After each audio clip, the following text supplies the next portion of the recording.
Given the same situation, try not to ask me to feel more strongly or weakly.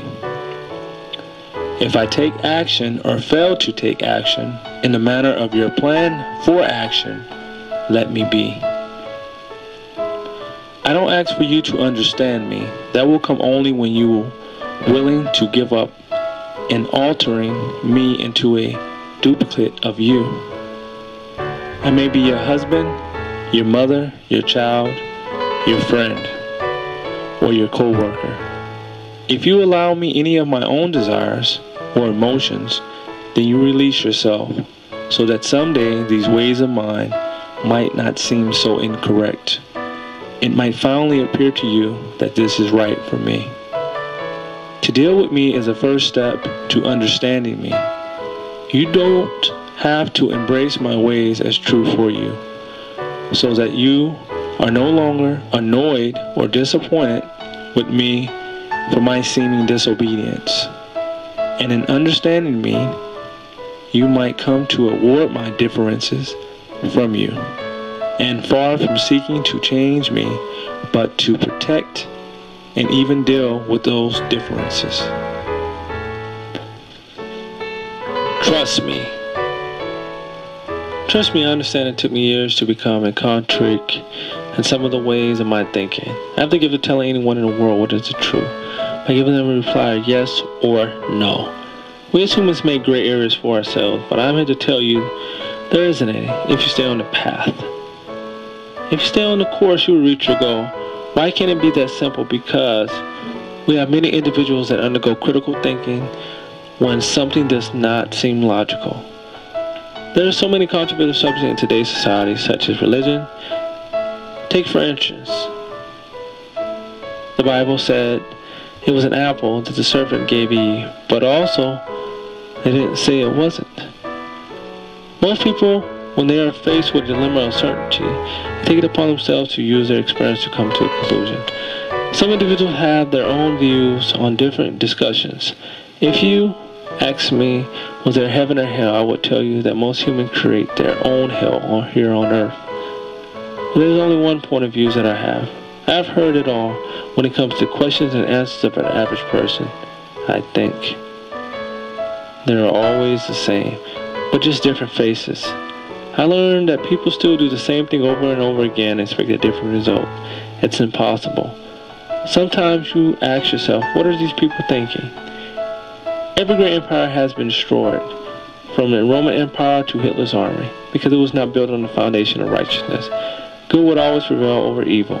It may take some time, but it will eventually happen. Most people do not understand that they are defeated before they even start, because of the foundation that was laid. The answer to some of your questions is that everyone has different types of personality, whether it be a rational, idealist, guardian, or artisan. But to use that particular trait, they have to choose it first. Guardian. Guardians could be a judge watching over these forms of social facilitation. They are reliable in action, respect themselves in the degree they do good deeds, and feel confidence in themselves in the degree that they are respectable. They are rarely in search of security as they hunger for membership. Their preferred time and place is the past. Protector. The primary desire of the protector guardian is to be service to others and by the requirements of life. Protectors guard against life's pitfall and perils that is seen to their safety and security. They are steadfast in their protection and seem fulfilled in the degree that they can assure the safekeeping.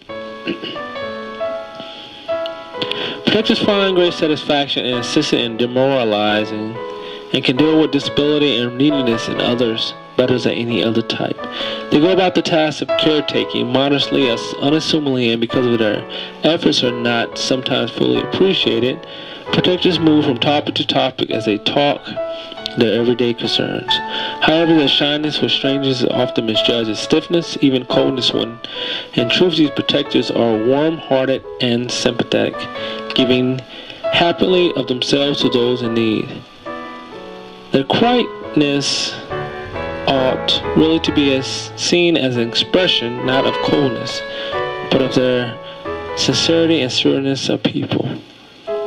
Protectors are willing to work long hours doing all thankless jobs the other types seem content to ignore. When they undertake a task, they will complete it. They know the value of material resources and loathe the reckless misuse of these resources. Protectors are quite content to work alone. They may experience some discomfort when placed in a position of authority and may be tried to do everything themselves rather than to insist that others do their jobs. With their extraordinary commitment to security and with their unusual talent for executing routines.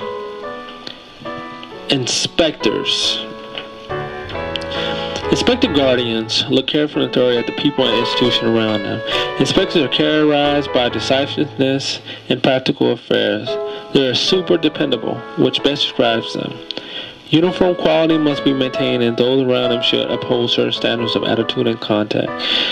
Inspectors have distaste for and distrust of fancies and speech dressed in living space. The words tend to be simple and down to earth. Their home and work environments are usually neat and orderly.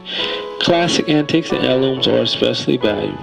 Having achieved a certain time-honored status, inspectors feel right at home with difficult, detailed forms and columns of figures. Inspectors are likely to take chances either with their own or others' money. The idea of dishonoring a contract also bothers an inspector. Their word is their bond. They naturally communicate a message of trustworthiness and stability. Providers. Provider guardians take it upon themselves to arrange for health and welfare of those in their care, but they also must be sociable of all the guardians. Providers take up a role of social contributor, happily giving them time and energy to make sure their needs of others are met. The traditions of support and develop and the social function are a success. Providers are skilled in maintaining teamwork among their helpers. They make excellent chairpersons in charge of social events. They are outstanding hosts. They are able to remember people's names, concerned about the needs of their guests. Providers can be crushed by personnel criticism and will work most effectively when given ample appreciation both for their personality and for the service they give to others. They are quick to dislike and like. They don't mind saying so. Providers seldom become a source of irritation in the workplace. They are devoted to their company and can show personal loyalty to their immediate supervisor. Supervisor. Supervisor guardians are squarely on the side of rules and procedures, and they can be quite serious about seeing to it that others do the same. They do not hesitate to give the stamp of approval, nor do they withhold the direction of suggestions for improvement. Supervisors go to experience that what counts. Supervisors are usually key players of the community. They're generous with their time and energy, and very often belong to the variety of groups, supporting them through steady attendance, but also taking a vocal leadership role.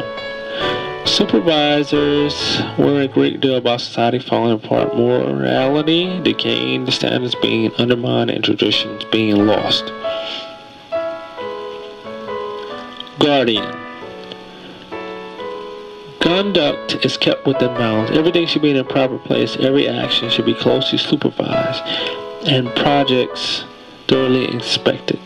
Things must be done in a proper and acceptable manner. These individuals are very consistent, dependable, hard-working, detailed, trustworthy, conviction, keep watch over activities, holds morals, hoarding type methodology, very orderly like a row of dominoes, stored a lot of facts in the brain, great memory, and concrete information. Their dominant, orthodox, conventional vocabulary warns us against possible dangers. They avoid showy hand gestures, stop at red lights, somewhat antisocial, great team member, maintain civil order, safeguard homes, and seek responsibility of commands. High-ranking officers, slightest degree of deviation, cornerstone of society, unsettling, logical, stimulating, quite dictator, examiner, and very unappreciated. Artisan. Artists are highly skilled in tactical strategy. They are permissive as parents and playmates. There are many artisans to be found in many places where the action is.